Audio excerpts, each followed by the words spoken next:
Olá, está começando mais um WTN Saúde, eu sou Luiz de Oliveira. O tema hoje é a abordagem minimamente invasiva da doença coronariana. Nós convidamos o Dr. Cláudio Axten, que é cardiologista intervencionista. Tudo bem, doutor? Como vai? Prazer estar aqui. Prazer, tudo nosso. WTN. Bom, a doença coronariana é muito prevalente. O que significa essa abordagem minimamente invasiva? Bem, hoje esse termo, na realidade, ele consiste no tratamento da doença coronariana por via percutânea, pela pele, em que os acessos podem ser radial, femoral ou até braquial. Tá? Que consiste exatamente no tratamento da doença coronariana por catéter e o desentupimento delas. Não só o diagnóstico, mas também o tratamento. É como se fosse uma cirurgia sem precisar abrir o peito, né? Exatamente. Apenas um pequeno corte com anestesia local, paciente acordado, conversando conosco. Por isso, minimamente invasivo, né? Exatamente. Como surgiu esse procedimento? Como evoluiu essa técnica? Me fala um pouco dessa história. Bem, é importante frisar que o tratamento que se disponibilizava na época era apenas a cirurgia cardíaca, era o tratamento por céu aberto. Né? O tratamento da doença coronariana, tratamento dessas coronárias, que nada mais são do que essa circulação que irriga o músculo do coração, e o entupimento de uma delas, é claro, leva ao infarto, era só feito por essa técnica. E a necessidade muito grande de procurar alguma coisa minimamente invasiva, menos o nome agressiva. já diz, menos agressiva, que com menor tempo de evolução e talvez com uma evolução diferente do que na época também sentia da cirurgia cardíaca. Que era muito arriscada, né? Do peito, era como se fosse atropelado por um trator. Né? Exatamente. Na época era isso. Hoje em dia até se opera muito bem o coração. Hoje, eu diria que se opera hoje o coração como se opera um apêndice. Né?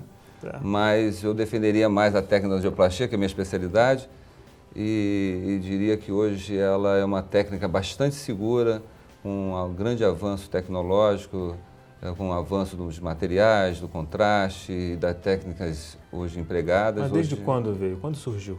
Bem, ela surgiu exatamente em 1978, com Grudzing, nos Estados Unidos, na Emory University. Ele, através de um catéter balão, que na sua pontinha tinha uma guia, ele chegava exatamente naquela coronária, onde existia aquele entupimento, insuflava o balão e desfazia esse entupimento. Certo. Né? É o que chamava de balonar. Exatamente. Com o avançar do tempo, ele conseguiu passar essa técnica para o ser humano, já começando a ser feito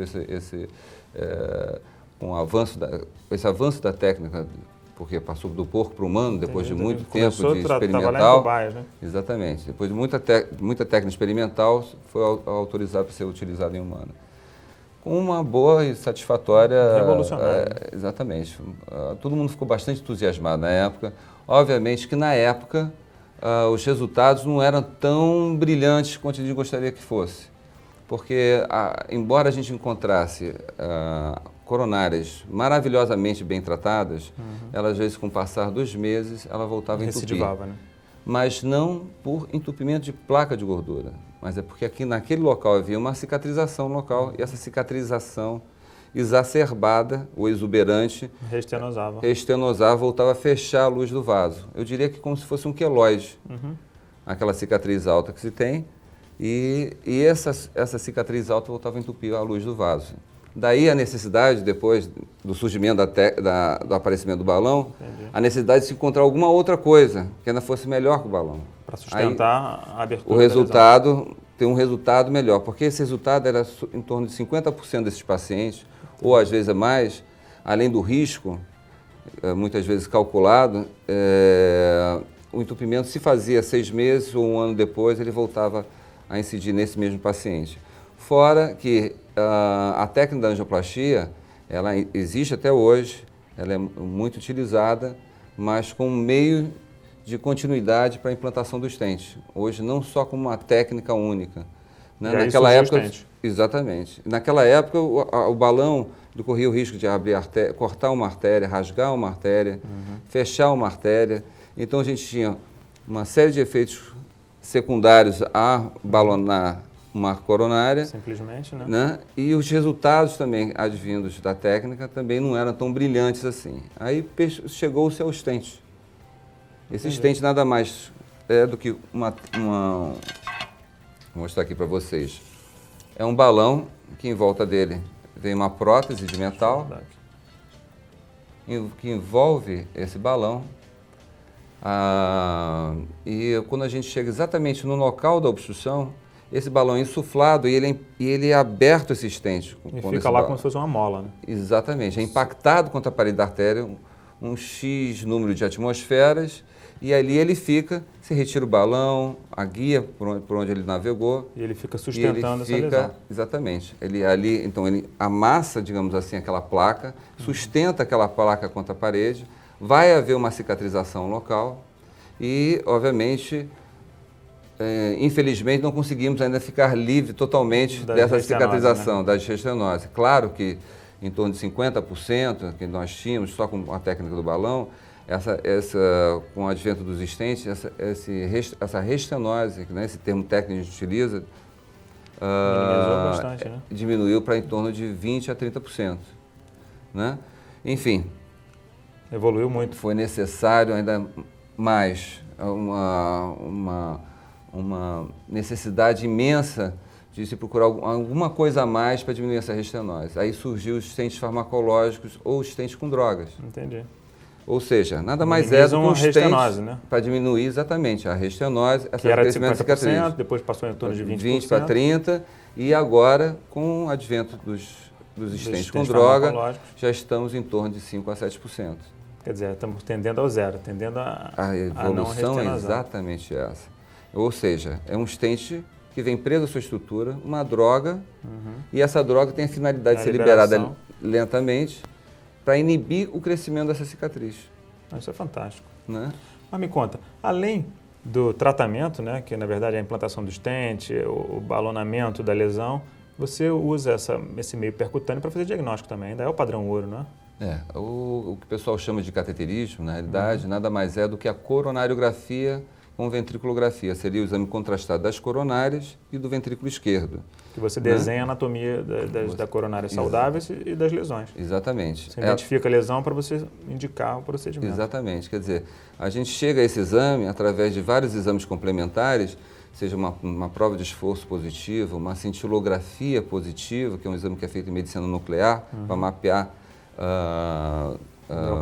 o músculo do coração, como também a tomografia, mas no final das contas ela vai acabar sempre na coronariografia, porque é ela realmente que vai digitar a existência ou não de obstruções nessas coronárias. E ela, a partir do resultado desse exame, desse procedimento, que a gente vai digitar também o melhor tratamento. Ou o tratamento mais adequado para esse paciente. Então, quais são as indicações do tratamento pela essa via percutânea? Você pode tratar qualquer lesão coronariana por percutânea ou você indica cirurgia ainda em alguns casos? Bem, basicamente a angioplastia coronariana, ela pode ser abrangente de tal forma a qualquer tipo de paciente, a qualquer tipo de idade, a sexo, cor, independente de qualquer tipo de situação. O que vai determinar hoje, claro que hoje com os stents farmacológicos existe uma tendência natural a gente se infiltrar cada vez mais dentro dos casos que antigamente eram cirúrgicos, de peito aberto. E hoje a gente está basicamente entrando nesses casos e reduzindo em muito o número de casos que vão para a cirurgia. Mas o número de casos que vão para a cirurgia também são muito significativos. Por quê? Esses são pacientes que são multiarteriais, né? São pacientes que têm várias lesões a serem tratadas, você não pode usar de uma vez só 10 stents no doente, então até por questões de custo, até para o convênio, enfim, se indica a cirurgia. Mas diria também pacientes que têm doenças valvulares, válvulas cardíacas associadas, pacientes com aneurisma do ventrículo esquerdo. Essas lesões combinadas, você tem que indicar a cirurgia porque você já aborda para tratar tudo no mesmo tempo. Né? Exatamente. Aí justifica abrir o peito. Exatamente. Me fala, é muito seguro? Qual é a taxa de complicação, então, de um procedimento desses? Olha, hoje de uma coronariografia, hoje é muito inferior a 1%. Seria menor que 0,1%, 0,001%. Entendi. Significa, então, que não se deve ter medo de fazer um enfrentar esse tipo de doença. Exatamente. Né? Hoje a gente ainda vê, a gente observa muito dentro do consultório, até mesmo do especialista, do cardiologista, às vezes uma certa reticência na indicação de uma coronariografia.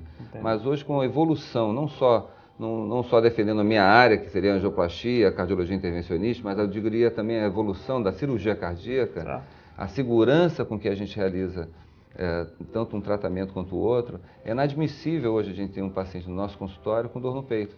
A gente tem que estudá-lo, mandá-lo para a coronariografia. Conclusão, está dado o recado para desmistificar esse medo de enfrentar a doença coronariana, já que existe tanta tecnologia. Sim, né, não tem a menor sombra de para dúvida. A tratar a doença evolução coronariana. se fez e fez assim de uma forma muito acentuada e acredito que ainda tem muita coisa boa ainda que vai acontecer.